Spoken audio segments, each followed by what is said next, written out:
Welcome to another Grit and Grime basketball podcast. I am your host, as always, David Sagoe, here with the man, Thomas Arnal. I'm just going to do that. So you're there for me. So you're there? Yeah, that's it. Okay, cool. There's some level of consistency emerging here. I can figure things out. So today we are here to discuss a very important award, an award that goes to the brains behind the operation. And that is the Coach of the Year. I wanted to discuss this just because I feel like there's some really damn good coaching performances in the league right now. And I thought we should go through the candidates and just talk about what they've done, first of all, and how well some of them are doing out there. So me and Tom have got 3 coaches each to run down. We could do honorable mentions maybe if we feel like it. But I'm going to take the West Coast and he's going to take the East Coast. Yay. So I wanted to just start off with the guy who I think is going to win it, to be honest. As simple as that. That is Monty Williams. Fair. Yeah. It's my Coach of the Year, man. Coach of the Year. That was it. Yeah, right. Episode over. Bye, guys. Shouts to KG. So the Suns, I just realized I haven't got my stats or my tablet. This is bad. So the Suns currently sit atop the Western Conference. They have the best record in the league quite comfortably. And to me, it feels like this is one of those awards where he probably should have got it last year.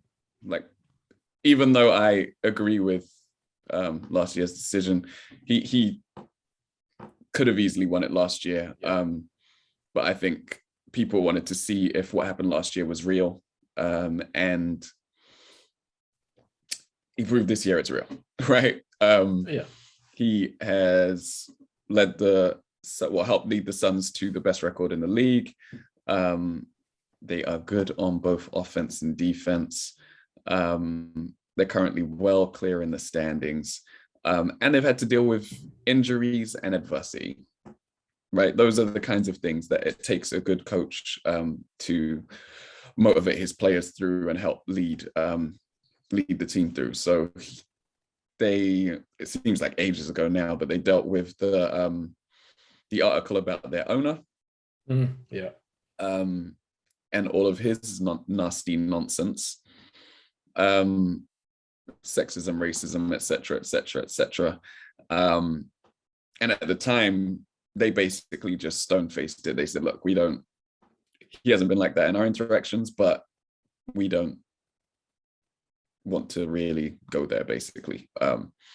And we're just going to keep playing, and whatever comes out of the investigation comes out of the investigation. And that is ongoing. I did hear an update at some point recently. But yeah, they kept on trucking. I think they started 1-3, and then since then they've obviously reeled off a bunch of wins and not many losses. They lost Ayton for a period of time. JaVale McGee came in and didn't miss a beat. Obviously he's not Ayton, but with the help of Chris Paul, they were able to keep on winning games. And then Chris Paul has missed a few games. Devin Booker has missed a bunch of games, and they've just managed to piece things together. I mean, they even had that was against the Knicks, wasn't it? Sorry, I had to bring it up. Wasn't done it. Yeah, they had that game. What was it, like 10 days ago now, where they it's a couple of weeks ago, where they managed to beat the Knicks without Chris Paul or Devin Booker. And it was really one of those all hands on decks team performances. Cam Johnson goes off from the bench, scores 35? 38? Something. Yeah, no, even 40. Didn't they get a 40 point? 37. 37. 37. Yeah. And those kinds of wins are always the types of wins that a good coach gets, right? That's Greg Popovich resting the big three. That's Ty Lue working wonders without Paul George and Kawhi, right? And I just think offensively, defensively, they're just a sound machine from top to bottom. It's always a good way to judge your coach is how well is your team performing once a very important piece is missing. I mean, clearly they have we could almost call it a big three as well, like because they've got point guard, center, and shooting guard. That are like there's three biggest pieces. Usually, I mean, in the old school basketball, you say if your point guard and your center dominate, usually in a good place. That's what they do. That's what they have in their roster. So, and the fact that I don't even know how many games they've played, the three of them, because it feels like Booker was out and then Chris Paul was out and then Ayton's out. So it's kind of the same case in the Nets, right, where they never had their big three all together at once. It feels that way with them. But the difference is that they have very strong and solid foundations in terms of what their identity of the group is and the way they play and the way they share the ball. Every time I see the Suns play, it's just it's a delight. It really is. It's you can tell it's well-oiled machine. Almost feels like all the cliche basketball sports cliche almost, but it is really true with them. Of course. Yeah. So you can tell there's a bit of a Spurs touch going on there. Yep. In terms of games played, DeAndre Ayton has played 47, Devin Booker 57, and Chris Paul 58. Okay. So it's quite a big chunk. Yeah. Yeah. Most on the team is Michael Bridges, who has played 68. Yeah. So they've all missed at least 10 games, and Ayton 20 at least. Yeah. Which I think they're only missing Chris Paul. They are missing Chris Paul, I think, until the start of the playoffs. I believe that's when he's meant to be returning. Right. So they're already going well right now, and then they're going to add one of the highest IQ in basketball. Yeah. Somebody who will help, and they went to the finals. They know how to get there again. So yeah, it's gonna be tough. But it's funny because it feels like they are overlooked, and that Monty Williams maybe was overlooked last season, but I think this season is going to be extremely hard not to give it to him. I don't see how, but I guess we've got other coaches we'll talk about. But if I could vote up, my vote will go to him without hesitating at all. So, Tom, take us out East. Who do you think has been the best coach in the East this season? Right. So I had I have a top three, and thinking about it a little bit more, I'm going to go with Erik Spoelstra from the Heat.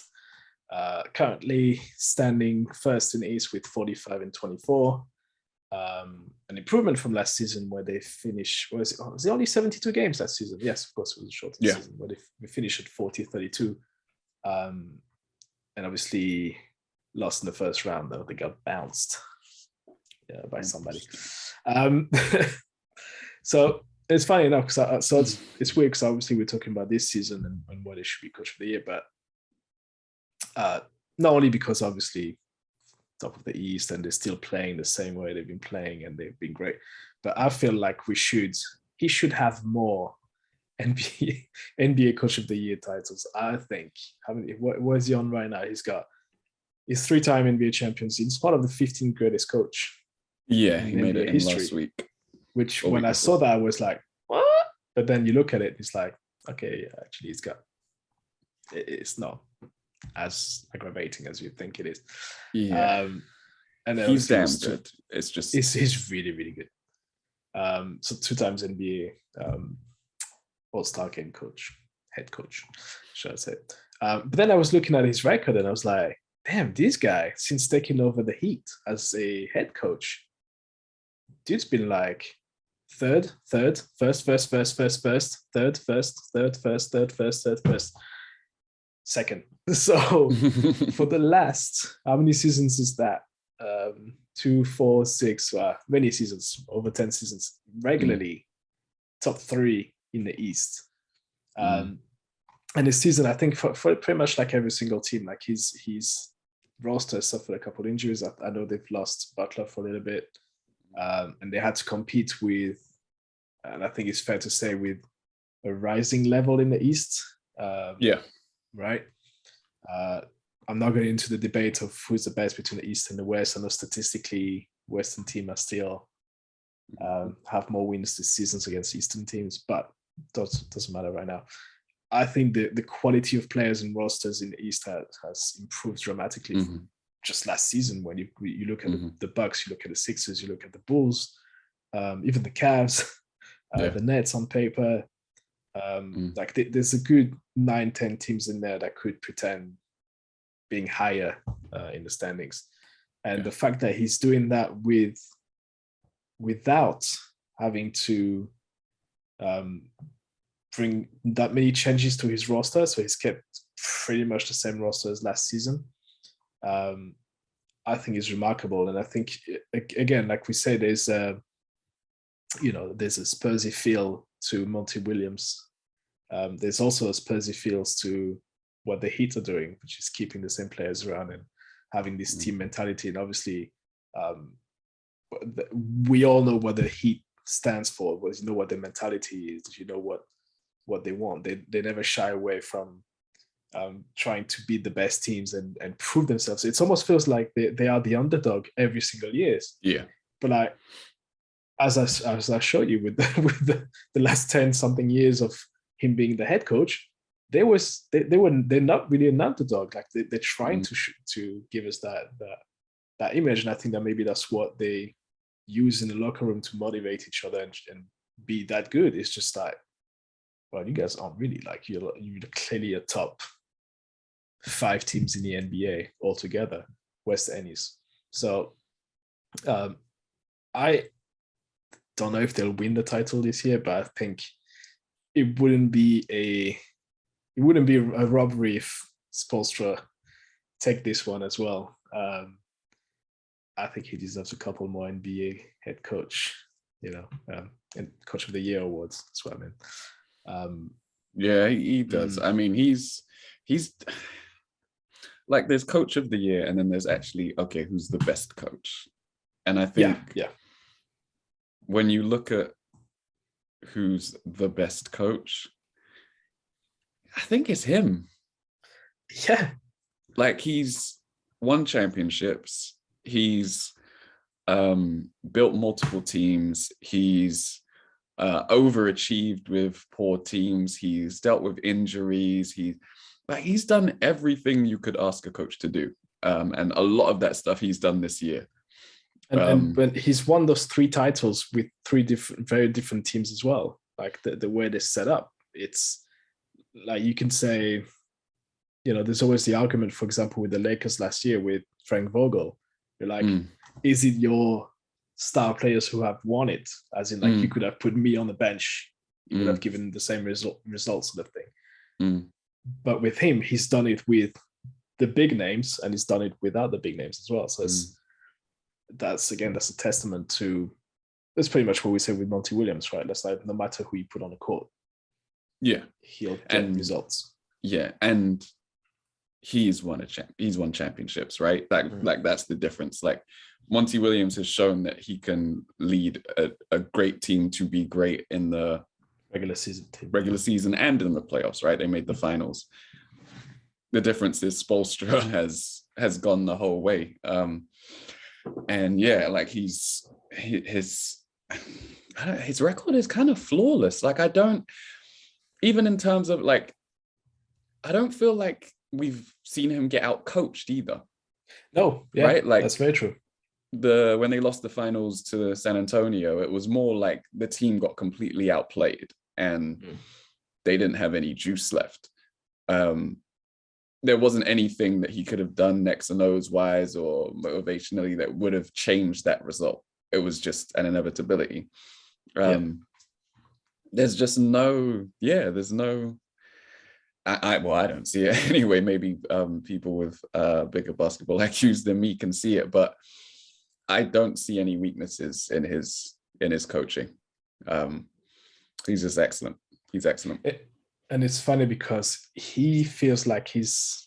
I mean, and that's part of of what I was saying earlier on. You know, when I said that he's part of the 15 greatest coaches, and seeing him on that, I was like, what? And it almost feels like it's exactly, I think, the reaction that people have with him, and it's like the entire franchise, the entire Heat franchise as well. It's like overlooked. I think this is kind of the like, if he was your coach, you'd be like absolutely loving it. But then if he's not, you always kind of forget that he's there. But yet he's one of the greatest coach, active coach at the moment. So it's funny how that works. It's like it always feels like we'll be looking at him by the end of his career and going, "Shoot, that was something special that we've seen with him." I don't know if he'll ever be level with like, Pop or whatever, but just the chances of winning that much, right, are really slim. Winning 5 championships, like it's just really difficult. But he started early, right? So he's got a long time to But I could go for him. I could also vote for him. I think the fact that the team record on the Suns better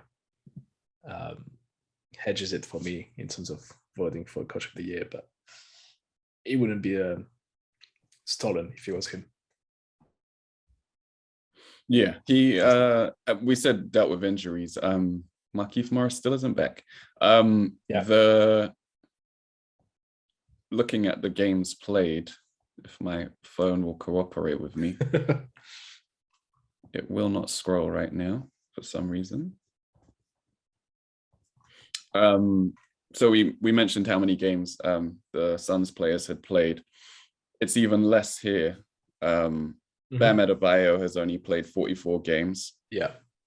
Jimmy Butler 47. Where obviously Oladipo only 3. Tyler Hero 56. Kyle Lowry 52. It's true. Lowry was good. How about Butler? That was 40. If my phone will cooperate. Will not scroll. I don't know what is up with this site. There we go. 47. And Markieff Morris as well. 11. Yeah, played. Yeah. Yeah. Duncan Robinson 66, right? So I think that looks like the highest on the team. So that's a lot of players that have missed 10 and 20 games this season, and they're sitting on top of the East. And that's the thing. It's exactly. It feels like that's the whole franchise's, I was going to say motto, but like it's the whole thing. It feels like nobody's paying attention to them. It's certainly that like you're not paying attention, and they're there.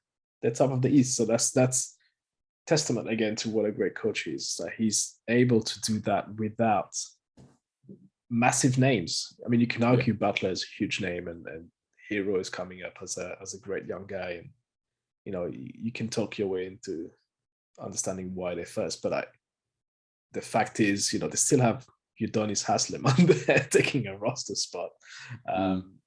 Denman is there as a center. So it's like, is PJ Tucker also still? Yeah, he's played 61 games. He's there. 61 games, so he's actually okay. I think I've read somewhere that he was having his worst season statistically, though. No, he was having his best season statistically. Best? Oh man, I'm confusing with somebody else. Shit. Yeah. Take that. Strike it from the record. Wait a minute. Yeah.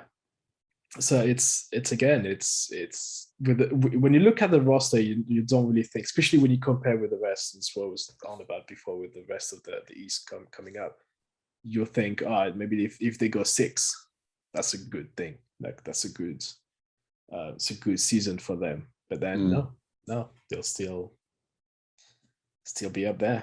He don't want to go lower than 3. He physically cannot do that. Yeah. So, refuses. And then like another thing that I always look for coaches is what you can do with the rest of the roster, right? When players miss games, and players like Max Strus, Gabe Vincent have really, really stepped up in the absence of some of the other more well-known players. Caleb Martin. There's quite a few of those players that have had to just step in and really step up for the team. Dwayne Dedman. And they've done that under his tutelage. Exactly. That's a great, we look back one day and look at him and say, hey, what a ledge. All right. So we go back out west.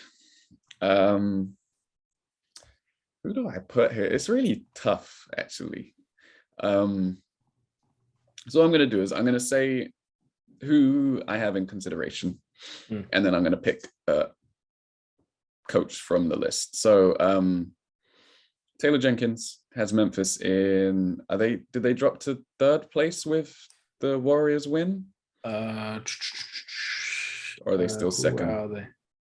Grizzlies are still second, and third. Second in the West.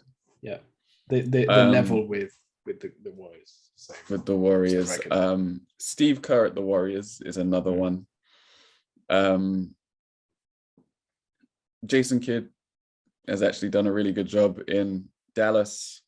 Mike Malone dealing with the injuries in Denver, but at the same time, I think that's slightly more Jokic than it is him. Obviously, they're both contributing. Chris Finch, great job at the Timberwolves.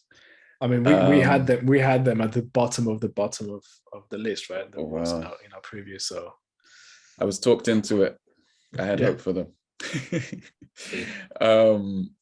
And then, wait, who am I missing? Oh, Ty Lue. So I think for second, I think I'm gonna go Taylor Jenkins. Okay. It's like by a hair over Steve Kerr. I think just the fact that it's a rough one because they were like almost neck and neck last season. Yeah. And both of them have jumped up from 8th and 9th up to 2nd and 2nd if they're tied. So they've both made the same jump, right? I think the difference is, what is the difference? They've both made changes on the fringes. Taylor Jenkins' team has developed because he had a younger team, and the Warriors team just made some good signings, right? They've managed to pick up players on the fringes like Otto Porter, and what's his face? Gary Payton II. And that's how they've made their improvements. They've taken those role positions, most of the minimum contracts because of how much star power they have. And they've developed them and their play in their system and elevated them. But Taylor Jenkins, the only noticeable change was the Valanciunas trade. And they started their march with Ja Morant out, which I think kind of gives me, it's kind of the reason why I've gone for Taylor Jenkins over Steve Kerr, is because that winning streak, 13-game winning streak they had earlier in the season? Something like that, came without Ja Morant out there. And then he came back and they had to adjust, right? They lost a couple of games and people started blaming Ja. And then Ja started going crazy and they carried on winning. And having to deal with that, right? Having your star player go out and then turning the team into a really, really, really good defensive unit. Not that it was a radical change because they were good defensively last year as well. But yeah, they took their defensive intensity up a whole nother level, and the amount of like turnovers that they force and stuff makes them really fun to watch. And then they brought Ja back in, and to make that adjustment, which isn't easy, and to be where they are now, right? Like you look at that roster and it doesn't scream second best record in the NBA, does it? No, it just doesn't. No, but that's where they are, and that's a credit to him. Obviously, a credit to the players as well. But I feel like the way that they play as a unit is more of a testament to his coaching acumen and what he's done with that roster. I mean, yeah, if we go back to the roster, it's true that I'm just trying to put it up, but it doesn't scream second in the West at all. Like, it doesn't really compute. Again, it's funny because apart from the Suns, who have a very, very solid all-around roster, like, they understand why they first with the best record. But like, if you look at the Grizzlies, like, okay, you got Ja, cool. Steven Adams, fairly solid. Yeah, you go through the West, like Triple J, Jaren Jackson Jr., solid. Yeah, it's also very solid. There's nothing that screams out. I think Dylan Brooks is, I kind of like that dude. Yeah, he's a good player. Sagoe Williams. Just like, it doesn't really scream anything. But again, if everybody knows and understand the assignment, then if you've got a strong foundation of what you want how your team should be playing and how they should be moving the ball, then that's what you get. Yeah, I just realized there's a guy called D'Anthony Melton. Yeah, decent player. So there's a couple of French guys on there too, but yeah, it's funny. It seems to be the running theme into tonight's. It's like all three coaches we've said so far is like they can play, even if your best player is out, you can still manage to squeeze out the best out of your roster, which is, again, by definition, what a good coach and what coaching is about. Yeah, I don't know if I would vote for him, because it feels like, even though I just said that the roster is performing well, it feels like they are extremely reliant on the performance of Ja to win a game at the moment. So it's kind of defeats what I just said, but I don't know. Do you know what I mean? Like, it's I don't know if it's him pulling his coach up in the votes, or if it's the coach utilizing Ja the correct way. Do you know what I mean? It's like but it started without him. So it sort of gives you an answer, right? Well, that's up to you to make your mind up. I don't know. It's very surprising to see that the Grizzlies so high. So I guess, again, it's like I can talk myself into voting for any of the coaches we've mentioned. Even though I still go Monty Williams, but I could talk myself into getting him in. I don't know. Well, talk yourself into your second Eastern Conference coach. Dude, easy. I'm going with JB Bickerstaff from the Cavs. All you need to do is look at where the Cavs were last season. At the end of the season, they were so they didn't make the playoffs because they had 22 wins, 50 losses. So again, 72 game seasons, 30%, winning. And this season, currently, as we speak, the Cavs are 6th with 39 and 29. So they've already exploded last season's records by almost doubling the number of wins. It's just absolutely mental. Like, we had them close to the bottom, in the bottom 3. Yeah. In our predictions, like, along with the Pistons and Magic. So the Pistons and Magic, shout out to them. They've made us look good. But the Cavs, they just went crazy. And it's funny you mentioned the Grizzlies, because Bickerstaff was, he was head coach for a little bit on the Grizzlies after Fizdale got fired. Take that for data. And then he also got fired in 2019, and then took over. What's this guy's name? The Cavs guy, the coach was absolutely hopeless. John Beline or whatever, Beline, or Beeline. John Beeline. Yeah. And since then, he's worked his way through, and they really got. I said they got lucky with the rookies, but they picked really well. They've got some really good young talent there. Obviously, Darius Garland. Who else they got? Okoro. Even Mobley, who's going to be rookie of the year, I'm sure. Colin Sexton is still there.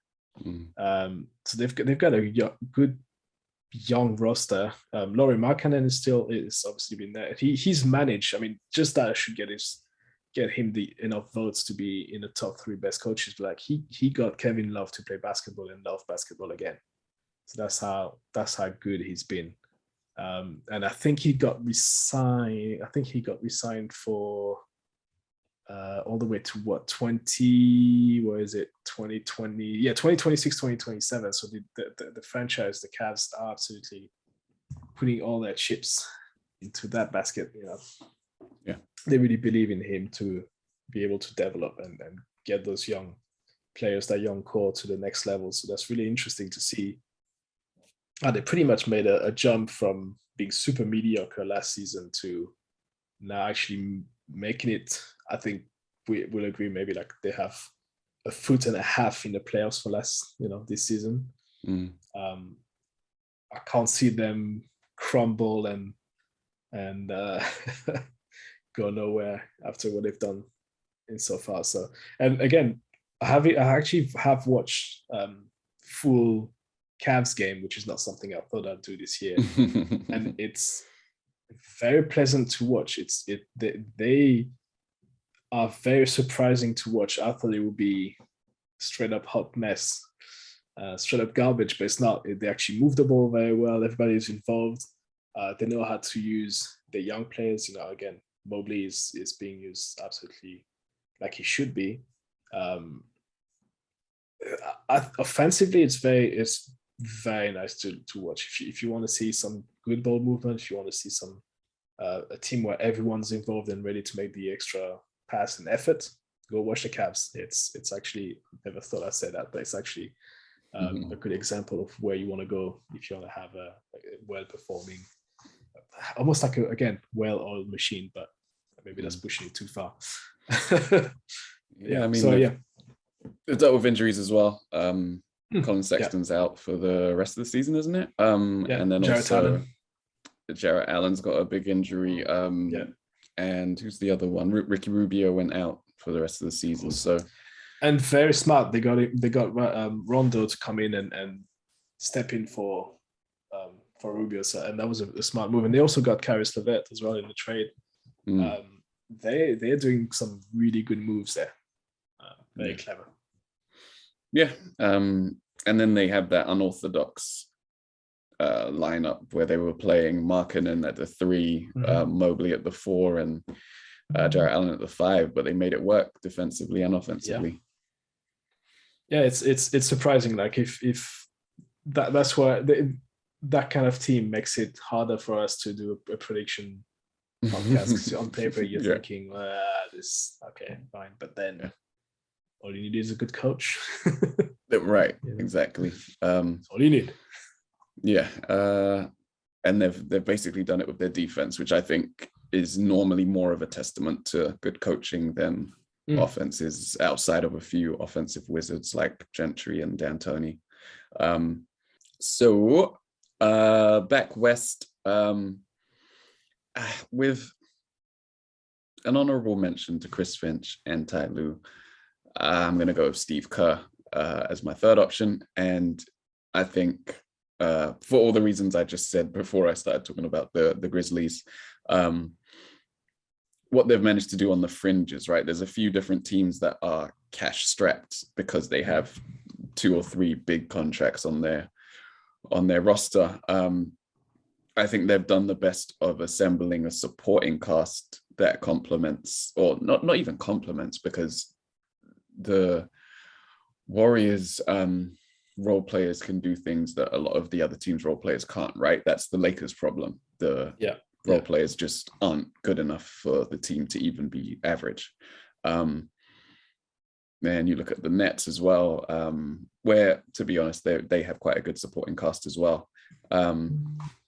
But this group that the Warriors have is really, really, really good. And they've had to deal with Steph Curry's shooting slump.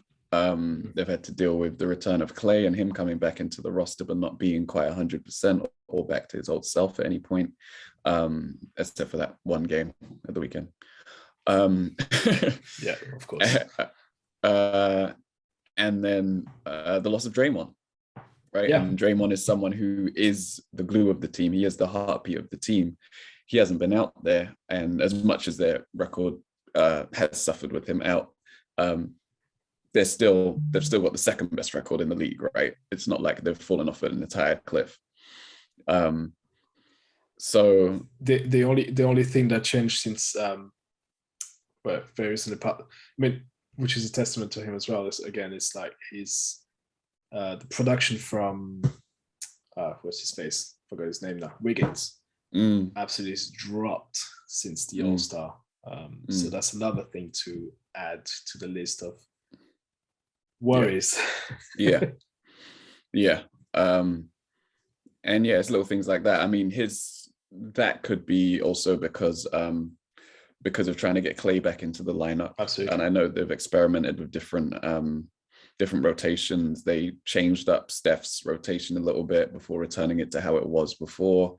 And yeah, you have to do those things when you're in these adverse situations, right? And the fact that they've been able to keep afloat through all of this is a testament to his coaching, because right now he's coaching, right? He was joking that 2 years ago is when he started coaching in the NBA because he inherited such a good team. And I think that's obviously tongue in cheek because he took a good team and made them a great team. And now he's really having to work on the fringes with younger players as well, right? That's the difference. Those Warriors teams always had veterans on the team. Livingston, West, Barbosa, these players that have been in the league for a long time and know what winning is, know how to win, etc., etc. This team has young players on it. And you look at the play of Moses Moody lately, who's really picked up. And Kuminga looks like he should play, right? He looks like he should play more. And yeah, all of these players have been integrated to form a really good team this year. So I've given him the edge slightly over Chris Finch, who doing a great job in Minnesota. Got them in the playoffs, who'd have thought, and found a way for them to at least be middling on defense with Towns as their anchor, just by forcing a bunch of turnovers, similar to Taylor Jenkins' defense, except they have Adams to anchor that defense. But yeah, just force a bunch of turnovers and get shit done. And then Ty Lue, the job that he's done with Paul George and Kawhi missing most of the season is really impressive. Yeah, it's they'll you could vote for everyone this year. I don't know. It's a weird one. So who you got? Wrap it up. I was gonna go through the list as well. I mean, I really thought about Mike. I can't say his Budenholzer. Budenholzer, yeah. Because he's the reigning champion. His team is what in the standings still second in the East. 2 wins behind the Bulls and 2 over the Sixers. Could go with the Sixers. So I decided to go with Billy Donovan, Bulls head coach. Because again, if you look at last season, they did not qualify for the playoffs and they were 31-41. And this year's turnaround, right now the Bulls are 4th in the East with 41-27. Again, they traded clever. They got Lonzo and one of the MVP candidate, DeRozan. And again, nobody was counting, apart from Jose, shout out Jose, who knew that DeRozan could play at that level. But I don't think that many people would have bet on DeRozan to be in the conversation, the MVP conversation. And I think that's, it's a great, it's part of the great coaching they're having right now on the Bulls, is that he's managed to get DeRozan into the best conditions in terms of adapting to his game in the mid-range, the way he likes it. They dropped off a little bit since injuries to Lonzo. I think they were really impressive when Lonzo was there defensively and the way he likes to share the ball. Yeah.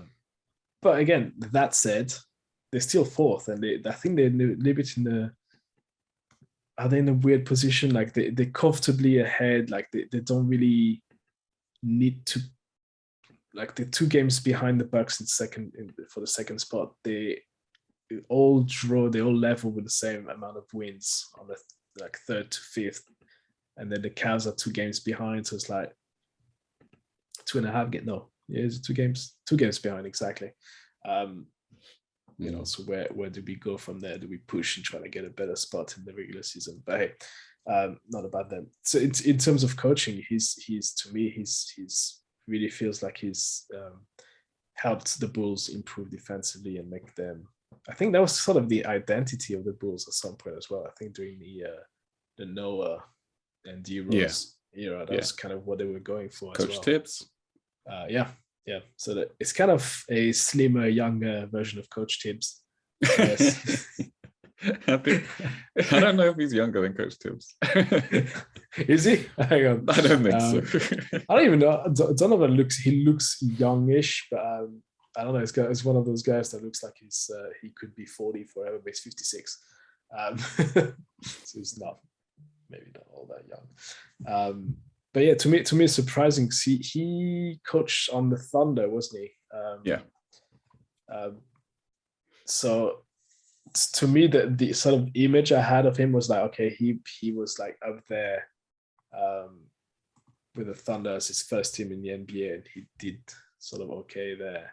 I really thought he would be somebody that would maybe not disappear, but like be part of that coach's pool of guys that you're like, oh, he's still coaching. But I think he's proved that this season he's managed to turn it around for the Bulls and give them the identity that I know a lot of Bulls fans really, really love. I don't know where they'll go in the playoffs. We'll find out. But I don't know. I could do another special mention like to I was going to say Steve Nash, but I'll be trolling, so not really. What's his face on the Sixers? Oh, why do I keep forgetting his name? Doc Rivers.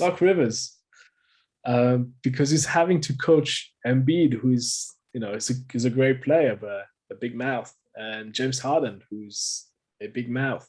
So, I think the bigger problem was having to coach that team up without Simmons around. Yeah. I mean, like everything that happened to them in the last couple, I was going to say weeks, months, years, but like having, that's why I want to give him also some recognition, is that like having to deal with everything that happened surrounding Simmons and having to make sure your team functions, having that noise in the background, because even if there's nothing happening on a daily basis, it's still there as this elephant in the room that it's like almost like the Kyrie thing for the Nets. It's like that's another thing to deal with regularly. You have the questions from the media, you have a bunch of stuff. So that's why I think they're still this third in the league in the East. Like they're still with. I think is a lighter roster now. They've done the trade, not as deep, and it's still maintaining some sort of good levels. I don't know whether, again, keep saying that today, but I don't know if that'll get them in how far they'll go into the playoffs. But in terms of regular season, they're okay. They're okay. And then I was going to go also special mention to the Raptors head coach. And I know he's only 7th in the East. Why do I keep forgetting people's names? Pissing me off. Nick Nurse. Nick Nurse, of course, who is still there.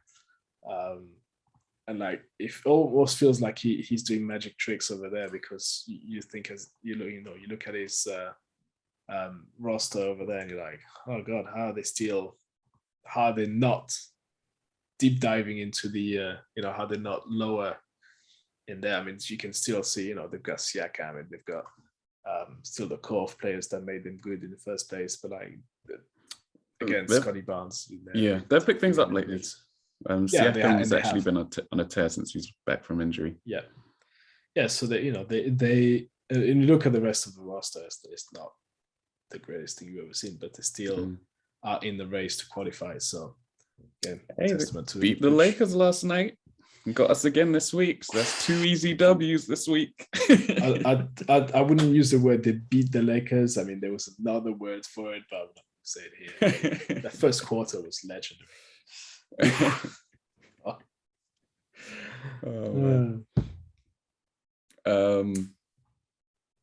Is that? I think that's it. Yeah, I think that was enough in terms of honorables. Cool. I hinted at it earlier, joked about it. KG retirement, not retirement, jersey retirement. Really cool ceremony. Lots of nice words said by a bunch of nice people. Paul Pierce came out and made a speech. He said, shout out to Ray Allen, you're up next, as in your jersey should be retired next. He said the same thing about Rondo. He was interviewed by do we call him the White Mamba or the Ginger Mamba? I cannot remember. There's the White Mamba. White Mamba, Scalabrini. And they called back to that legendary arm wrestling story on the plane where Glenn Davis is beating everybody and then KG comes in and beats him. And Paul Pierce was the only one that bet on KG. Everyone else bet on Glenn Baby. But that team had some strong dudes on it, like Tony Allen, Leon Poe, Perkins. Like that was they were deep, easy feat. No. But yeah, I mean, KG, great player.